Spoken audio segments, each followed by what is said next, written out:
Hi friends, welcome to my channel, welcome to my home. ಇವತ್ತು ration ಎಲ್ಲ ತೊಗೊಂಡು ಬಂದ್ವಿ.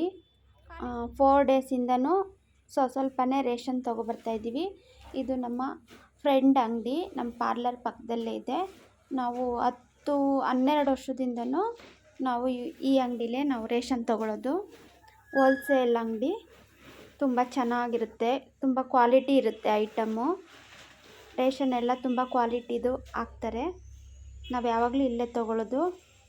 ನೋಡಿ, ನಾನು ಖಾರದ ಪುಡಿ, ಸಾಂಬಾರು ಪುಡಿ, ಧನಿಯಾ ಪುಡಿಗೆ ರೇಷನ್ ತೊಗೊಬಂದಿದ್ದೀನಿ.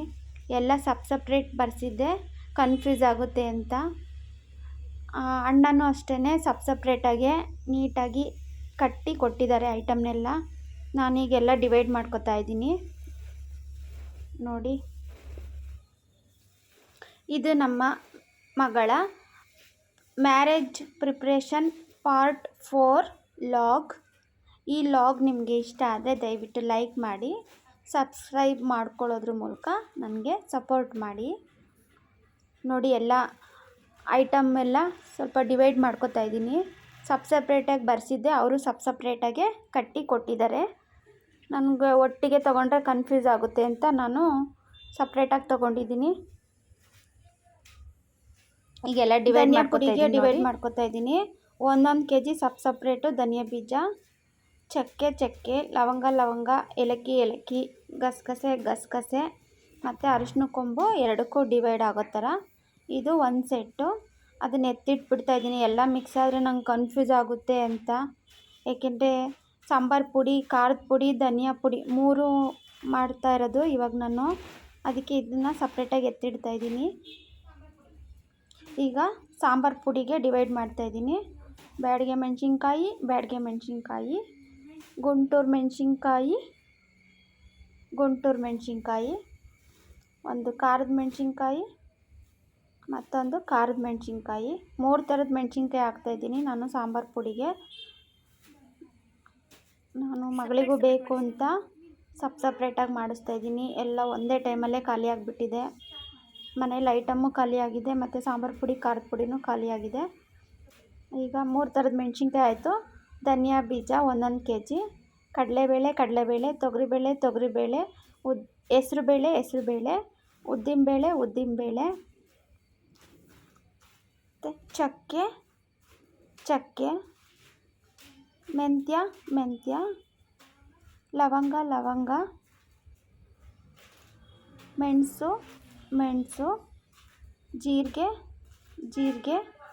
ಇದು ಏಲಕ್ಕಿ, 2ರಿಂದ ಅರಿಶಿನ ಕೊನೆ, ಮತ್ತು 2ರಿಂದನೂ ಸಾಸಿವೆ. ಇಷ್ಟು ಸಾಂಬಾರು ಪುಡಿಗೆ ನಾವು ಹಾಕ್ತೀವಿ. ಇದು ನೋಡಿ, ಇದು ಬರೀ ಧನಿಯಾ ಪುಡಿಗೆ ಇಷ್ಟು ಐಟಮ್ ಹಾಕ್ತೀವಿ. ನಾವು ಜಾಸ್ತಿ ಮಸಾಲೆ ಹಾಕಲ್ಲ, ಇಷ್ಟೇ ಹಾಕೋದು. ಇದು ಸಾಂಬಾರು ಪುಡಿಗೆ ಎಲ್ಲ ಸಪ್ರೇಟು. ನನಗೆಲ್ಲ ಕನ್ಫ್ಯೂಸ್ ಆಗುತ್ತೆ ಅಂತ ಎಲ್ಲ ಸಪ್ರೇಟ್ ಡಿವೈಡ್ ಮಾಡಿ ಇಟ್ಕೊಂಡಿದ್ದೀನಿ. ನಾನು ಫಸ್ಟ್ ಟೈಮು ಈ ಥರ ಯಾವಾಗಲೂ 1 kgದೇ ಮಾಡಿಸ್ಕೊತಾ ಇದ್ದೆ. ಇವಾಗ ನನ್ನ ಮಗಳಿಗೂ ಬೇಕಲ್ವಾ, ಅದಕ್ಕೆ ಈ ಥರ ನೋಡಿ. ಧನಿಯಾ ಪುಡಿ ಮತ್ತು ಸಾಂಬಾರು ಪುಡಿ. ಖಾರದ ಪುಡಿಗೆ ನೆಕ್ಸ್ಟ್ ಡೇ ತೊಗೊಂಬಂದೆ. ಮೆಣಸಿನ್ಕಾಯಿ ಇರಲಿಲ್ಲ, ಅವರು ಮತ್ತೆ ಮಾರ್ಕೆಟಿಗೆ ಹೋಗಿ ಹೊಸ್ದಾಗಿ ತಂದಿರೋ ಮೆಣಸಿನ್ಕಾಯಿ ಇದು ಬರೀ ಖಾರದ ಪುಡಿಗೆ. ನನಗಿಬ್ಬರಿಗೂ ಬೇಕು ಅಂತ ಬರೀ ಖಾರದ ಪುಡಿ ಮಾಡಿಸ್ತಾಯಿದ್ದೀನಿ. ಇದು ಖಾರದ ಮೆಣಸಿನ್ಕಾಯಿ, ಮತ್ತು ಗುಂಟೂರು ಮೆಣಸಿನ್ಕಾಯಿ, ಮತ್ತು ಬರೀ ಬ್ಯಾಡಗೆ ಮೆಣಸಿನ್ಕಾಯಿ 3 ಮಿಕ್ಸ್ ಮಾಡಿ ಖಾರದ ಪುಡಿ ಮಾಡಿಸ್ತಾಯಿದ್ದೀನಿ. ಇದು ಖಾರದ ಪುಡಿಗೆ.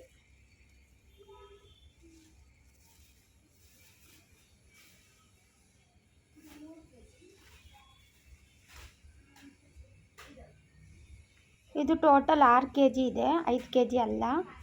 3 kg ಬ್ಯಾಡಗಿ ಮೆಣಸಿನ್ಕಾಯಿ, 1.5 kg ಖಾರದ ಮೆಣಸಿನ್ಕಾಯಿ, 1.5 kg ಗುಂಟೂರು ಮೆಣಸಿನ್ಕಾಯಿ. ಇದನ್ನು ಅಷ್ಟೇ ಸಪ್ರೇಟಾಗಿ ಕಟ್ಟಿ ಎತ್ತಿಡ್ತಾಯಿದ್ದೀನಿ.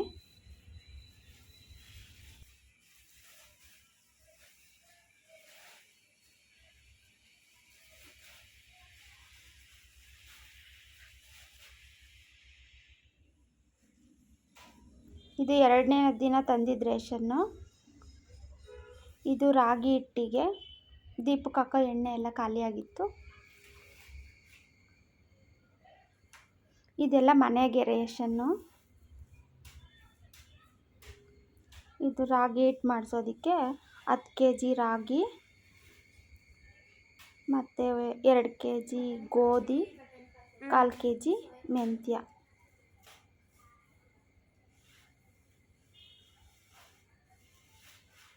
ಇಷ್ಟು ತೊಗೊಬಂದಿದ್ದೀನಿ ರಾಗಿ ಹಿಟ್ಟಿಗೆ. ಮತ್ತು ಅರ್ಧ kg ಸೋಯಾಕಾಳು. ನಾವು ರಾಗಿ ಹಿಟ್ಟಿಗೆ ಇಷ್ಟೆಲ್ಲ ಮಿಕ್ಸ್ ಮಾಡ್ತೀವಿ. 10 kg ರಾಗಿಗೆ 2 kg ಗೋಧಿ, 1/4 kg ಮೆಂತ್ಯ, ಅರ್ಧ kg ಸೋಯಾಕಾಳು. ಇದು ರಾಗಿ ಹಿಟ್ಟಿಗೆ. ಇದು 3ನೇ ದಿನ. ಮತ್ತೆ ಇನ್ನೊಂದು ಸ್ವಲ್ಪ ರೇಷನ್ ತೊಗೊಂಬಂದ್ವಿ ಮನೆಗೆ. ಎಲ್ಲ ಒಂದೇ ಸಲ ತರೋಕ್ಕಾಗಲಿಲ್ಲ. 3-4 ದಿನದಿಂದನೂ ಬರೀ ರೇಷನ್ದೇ ಆಗೋಗ್ತಾ ಇದೆ. ನೋಡಿ, ನನ್ನ ಫೇವ್ರೆಟ್ ಜಾಕ್ ಫ್ರೂಟ್ ಮೈ ಸನ್ನಿನ್ಲಾ ಕೊಟ್ಟು ಕಳಿಸಿರೋದು. ನಂಗೆ ತುಂಬ ಇಷ್ಟ.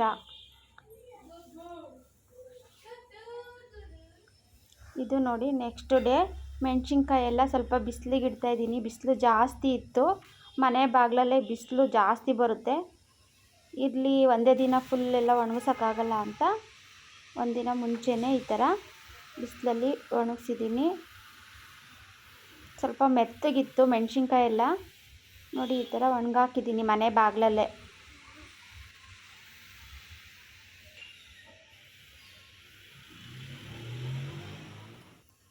ಧನಿಯಾ ಪುಡಿಗೆ ಎಲ್ಲ ಸ್ವಲ್ಪ ಸಪ್ರೇಟಾಗಿ ಎತ್ತಿಡ್ತಾಯಿದ್ದೀನಿ ಚೀಲದಿಂದ ತೆಗೆದು.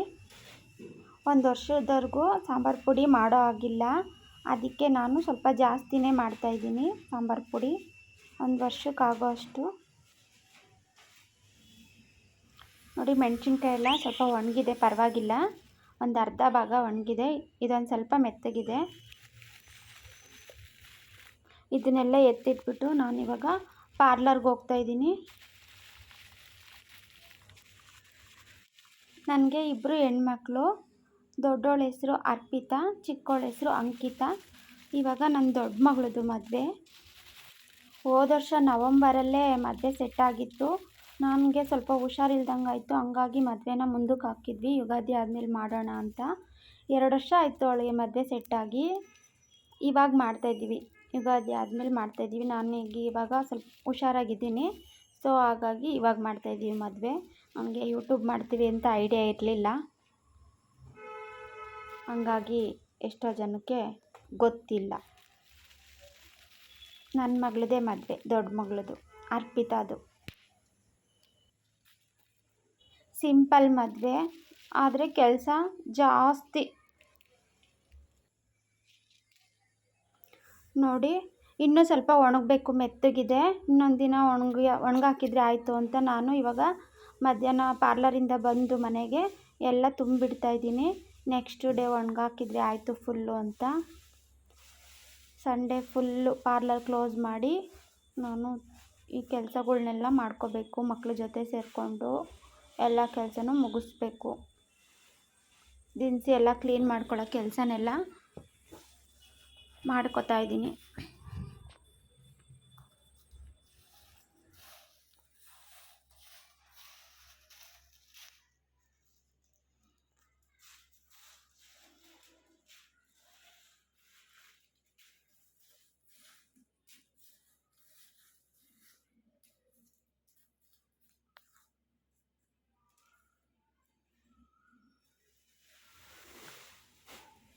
ಸಾಂಬಾರು ಪುಡಿಗೆ ಕರ್ಬೇವಿನ ಸೊಪ್ಪು ತುಂಬ ಚೆನ್ನಾಗಿದೆ. ಹೇಳಿದ್ದೆ ಪಕ್ಕದಲ್ಲಿ ಅಣ್ಣಂಗೆ, ಅಣ್ಣ ತರಕಾರಿ ಅಂಗಡಿ ಇದೆ ಪಕ್ಕದ ಮನೆಯವ್ರದ್ದು, ನಮ್ಮ ಮನೆ ಕೆಳಗಡೆನೇ ಇದೆ ತರಕಾರಿ ಅಂಗಡಿ.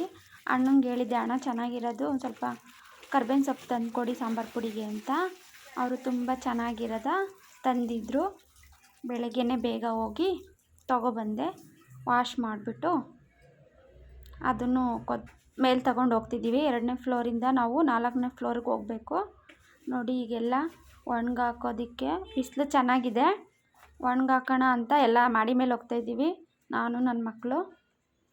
ನೋಡಿ, ದೊಡ್ಡದೊಂದು ಟಾರ್ಪಲ್ ಹಾಸ್ಬಿಟ್ಟು ತುಂಬ ಚೆನ್ನಾಗಿದೆ ಬಿಸಿಲು. ಮೆಣಸಿನ್ಕಾಯಿ ಒಂದೇ ದಿನದಲ್ಲಿ ಫುಲ್ಲು ರೋಸ್ಟ್ ಆಗಿಬಿಡುತ್ತೆ, ಅಷ್ಟು ಇದೆ ಬಿಸಿಲು. ಬ್ಯಾಡಗೆ ಮೆಣಸಿನ್ಕಾಯಿ ಬರೀ ಖಾರದ ಪುಡಿಗೆ. ನೋಡಿ ಎಲ್ಲ ಒಣಗಾಕ್ತಾಯಿದ್ದೀವಿ, ನಾನು ನನ್ನ ಮಕ್ಕಳು ಸೇರಿಕೊಂಡು. ಡೈಲಿ ಸ್ವಲ್ಪನೇ ಮಾಡ್ಕೋತೀವಿ ಕೆಲಸ, ಒಂದೇ ದಿನ ಎಲ್ಲ ಮಾಡೋಕ್ಕೋಗಲ್ಲ. ಇನ್ನೂ 1 ಮಂತ್ ಇದೆ ಮದುವೆ, ಅದಕ್ಕೆ ಎಲ್ಲ ಇವಾಗಲೇ ಮಾಡ್ಕೋತಾ ಇದ್ದೀವಿ, ಟೈಮ್ ಇದ್ದಂಗೆ. ಆಮೇಲೆ ಒಂದೇ ಸಲ ಮಾಡೋಕ್ಕಾಗಲ್ಲ. ಇವಾಗ ತಾನೇ ಹುಷಾರಾಗ್ತಾಯಿದ್ದೀನಿ, ಮತ್ತೆ ಒಂದೇ ಸಲ ಕೆಲಸ ಮಾಡಿ ಮತ್ತೆ ಏನಾದರೂ ಹೆಚ್ಚು ಕಮ್ಮಿ ಆದರೆ ಏನು ಮಾಡೋದು. ಅದಕ್ಕೆ ಸ್ವಲ್ಪನೇ ರೆಸ್ಟ್ ಮಾಡಿಕೊಂಡು ಸ್ವಲ್ಪನೇ ಮಾಡ್ಕೋತಾ ಇದ್ದೀವಿ ಕೆಲಸಗಳ. ನಮ್ಮ ಕೆಲಸ ನಾವೇ ಮಾಡ್ಕೋತೀವಿ.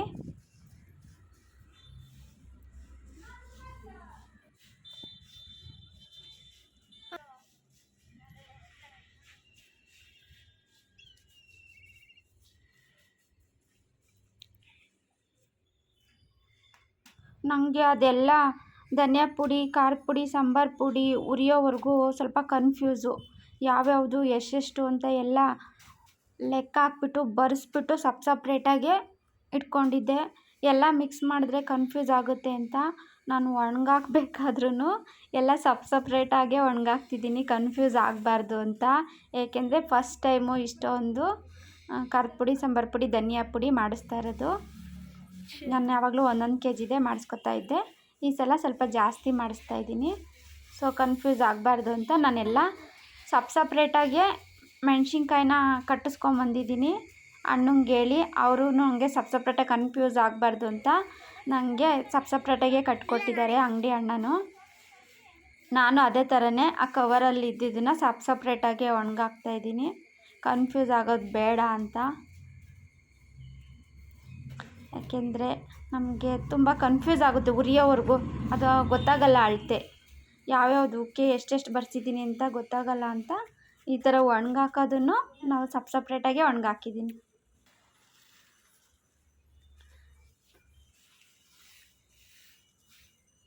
ತುಂಬ ಅನುಭವ ಇರೋರು ಎಲ್ಲ ಮಿಕ್ಸ್ ಮಾಡಿಬಿಡ್ತಾರೆ, ನಮಗೆ ಅಷ್ಟೊಂದು ಅನುಭವ ಇಲ್ಲ.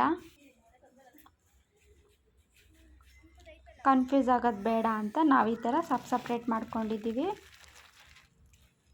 ಇದು ಜಾಸ್ತಿ ಮೆತ್ತಗಿದೆ ಮೆಣಸಿನ್ಕಾಯಿ, ಈ ಮೆಣಸಿನ್ಕಾಯಿ ಸ್ವಲ್ಪ ಒಣಗೋದಿರೋದು. ಇದೊಂದು ಒಣಗಿದ್ರೆ ಸಾಕು, ಇನ್ನು ಮಿಕ್ಕಿರೋದೆಲ್ಲ ಅರ್ಧ ಭಾಗ ಒಣಗಿದೆ. ಈ ಮೆಣಸಿನ್ಕಾಯಿ, ಸಣ್ಣ ಮೆಣಸಿನ್ಕಾಯಿ ಮಾತ್ರ ಸ್ವಲ್ಪ ಮೆತ್ತಗಿದೆ. ಹೊಸದಾಗಿ ಯಾರೆಲ್ಲ ವಿಡಿಯೋ ನೋಡ್ತಿದ್ದೀರಾ ದಯವಿಟ್ಟು ಸಬ್ಸ್ಕ್ರೈಬ್ ಮಾಡಿಕೊಂಡು ವಿಡಿಯೋ ನೋಡಿ. ವಿಡಿಯೋ ಇಷ್ಟ ಆದರೆ ಲೈಕ್ ಮಾಡಿ, ಸಬ್ಸ್ಕ್ರೈಬ್ ಮಾಡಿಕೊಂಡು ನನಗೆ ಸಪೋರ್ಟ್ ಮಾಡಿ. ಏನೋ ನನಗೆ ಗೊತ್ತಿದ್ದಷ್ಟು ನಾನು ಮಾಡ್ತಾಯಿದ್ದೀನಿ, ಯಾರ ಮೇಲೂ ಡಿಪೆಂಡ್ ಆಗಲಿಲ್ದಂಗೆ.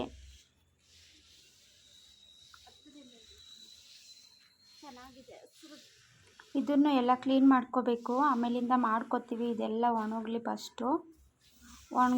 ಒಂದ್ಸಲ ಬಿಸಿಲಿಗೆ ಹಾಕಿ ಒಣಗಿಸಿ ಆಮೇಲೆ ಹುರಿದ್ರೆ, ಕ್ಲೀನ್ ಮಾಡಿಬಿಟ್ಟು ಹುರಿದ್ರೆ ತುಂಬ ಚೆನ್ನಾಗಿರುತ್ತೆ, ಜಾಸ್ತಿ ದಿನ ಬರುತ್ತೆ ಪುಡಿ, ಟೇಸ್ಟು ಬೇಗ ಹೋಗೋದಿಲ್ಲ.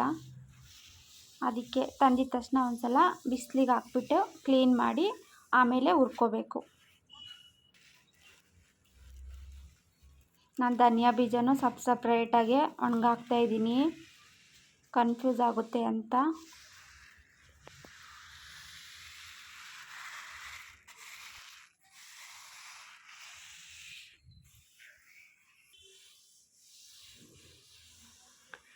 ನೋಡಿ ಎಲ್ಲ ಸಪ್ರೇಟಾಗಿ ಒಣಗಾಕಿ ಆಯಿತು.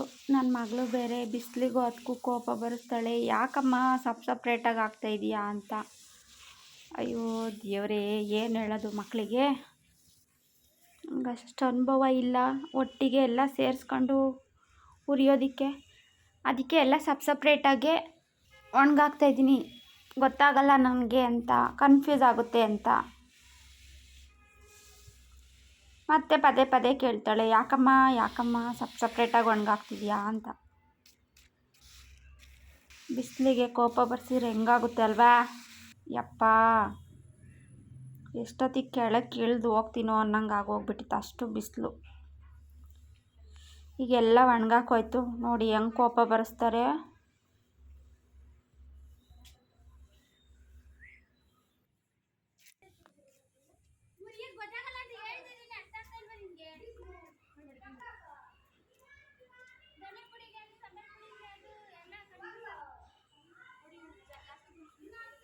ನೋಡಿ ಎಲ್ಲ ಆಯಿತು, ಎಲ್ಲ ಒಣಗಾಕ್ಬಿಟ್ಟು ಆಯಿತು. ಕರ್ಬೇವಿನ ಸೊಪ್ಪು ಒಂದು ಮರ್ತೇ ಬಿಟ್ಟಿದ್ವಿ.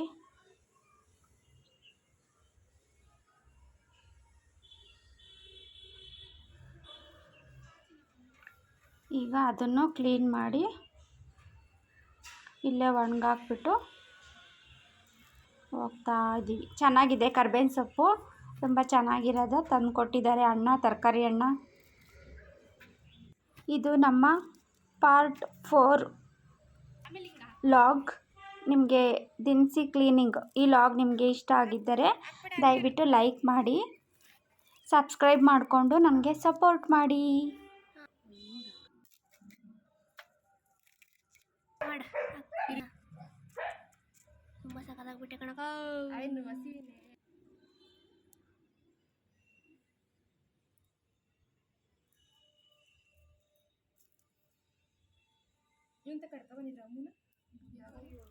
ಕರ್ಬೇವಿನ ಸೊಪ್ಪು ಕ್ಲೀನ್ ಮಾಡಿ ಒಣಗಾಕ್ಬಿಟ್ಟು ನಾವು ಕೆಳಗಡೆ ಬಂದೆ.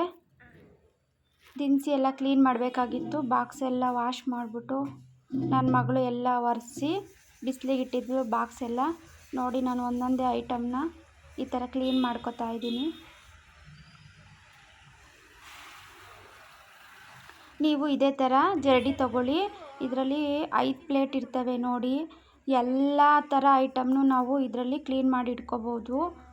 ಸಕ್ಕರೆಯಿಂದ ಹಿಡಿದು, ಹಿಟ್ಟಿಂದ ಹಿಡಿದು, ಗೋಧಿ, ಅಕ್ಕಿ, ಮೆಂತ್ಯ, ಜೀರಿಗೆ, ಸಾಸಿವೆ ಪ್ರತಿಯೊಂದನ್ನು ಕ್ಲೀನ್ ಮಾಡಿ ಇಟ್ಕೋಬೋದು. ನಾನು ಇದೊಂದು ಹಿಟ್ಟಿನ ಸಣ್ಣೆ ಸಹಾಯದಿಂದ ಇಷ್ಟೆಲ್ಲ ಐಟಮ್ನ ನಾನು ಕ್ಲೀನ್ ಮಾಡಿ ಇಟ್ಕೊಂಡಿದ್ದೀನಿ. ತುಂಬ ಯೂಸ್ಫುಲ್ ಆಗುತ್ತೆ. ನೀವು ತಗೊಳ್ಳಿ, ಸಾಧ್ಯವಾದರೆ 500 ರೂಪಾಯಿ ಮೇಲಿರುತ್ತೆ. ಇದು ಸ್ಟೀಲಿಂದು ಹಿಟ್ಟಿನ ಸಣ್ಣೆ, ತುಂಬ ಚೆನ್ನಾಗಿದೆ. ನನಗೆ ತುಂಬ ಸುಸ್ತಾಯಿತು, ಸೊಂಟ ನೋವು ಬಂದುಬಿಡ್ತು ಅಂತ ನನ್ನ ಮಗಳಿಗೆ ಬಿಟ್ಟೆ. ಪಾಪ ಅವಳು ಕ್ಲೀನ್ ಮಾಡಿದ್ಲು ಸ್ವಲ್ಪ. ಈಗ ಕ್ಲೀನಿಂಗ್ ಪ್ರೊಸೀಜರ್ ಎಲ್ಲ ಮುಗೀತು ನೋಡಿ. ಎಲ್ಲ ಕ್ಲೀನ್ ಮಾಡಿಕೊಂಡು ಎಷ್ಟು ಡಸ್ಟು ನೋಡಿ, ಎಲ್ಲ ಐಟಮ್ದು ಸೇರಿ ಇಷ್ಟು ಕಸ ಬಂತು, ಧೂಳು. ಈ ಥರ ಎಲ್ಲ ಕ್ಲೀನ್ ಮಾಡಿ ತುಂಬಿಟ್ಕೊಂಡ್ರೆ ತುಂಬ ದಿನ ಬರುತ್ತೆ, ಬೇಗ ಹುಳಾಗಲ್ಲ, ಐಟಮ್ಮು ಬೇಗ ಕೆಡೋದಿಲ್ಲ. ನೀವು ಸಾಧ್ಯವಾದರೆ ಈ ಥರ ಹಿಟ್ಟಿನ ಸಣ್ಣೆ ತಗೊಳ್ಳಿ. ನೋಡಿ ಇಷ್ಟು ಬಂತು ಕಸ, ಎಲ್ಲ ಐಟಮ್ದು ಸೇರಿ ನೋಡಿ. ಇಷ್ಟು ಕ್ಲೀನ್ ಮಾಡ್ಕೊಂಡಿದ್ದು, ಪ್ರತಿಯೊಂದು ಕ್ಲೀನ್ ಮಾಡಿದ್ದೀವಿ. ರಾಗಿ ಒಂದು ಮಾಡಿಲ್ಲ, ಇನ್ನು ಮಿಕ್ಕಿದೆಲ್ಲ ಇದರಲ್ಲಿರೋದೆಲ್ಲ ಮಾಡಿದ್ದೀವಿ. ಅಕ್ಕಿ, ಅವಲಕ್ಕಿ, ಮೈದಾ ಹಿಟ್ಟು, ಗೋಧಿ ಹಿಟ್ಟು, ಊಟದ ಅಕ್ಕಿ, ದೋಸೆ ಅಕ್ಕಿ, ಇಷ್ಟೆಲ್ಲ ಮಾಡಿ ಹೊಟ್ಟೆ ತುಂಬ ಹಸಿತಾ ಇತ್ತು ಕೆಲಸ ಮಾಡಿ. ನನ್ನ ಮಗಳು ಮಿಕ್ಸ್ ತರಕಾರಿ ಪಲ್ಯ ಮಾಡಿ ದೋಸೆ ಮಾಡಿ ಕೊಟ್ಟಳು. ಇವಾಗ ನಾಷ್ಟ ಮಾಡಿಕೊಂಡು ಸ್ವಲ್ಪ ಹೊತ್ತು ರೆಸ್ಟ್ ಮಾಡಿದ್ವಿ.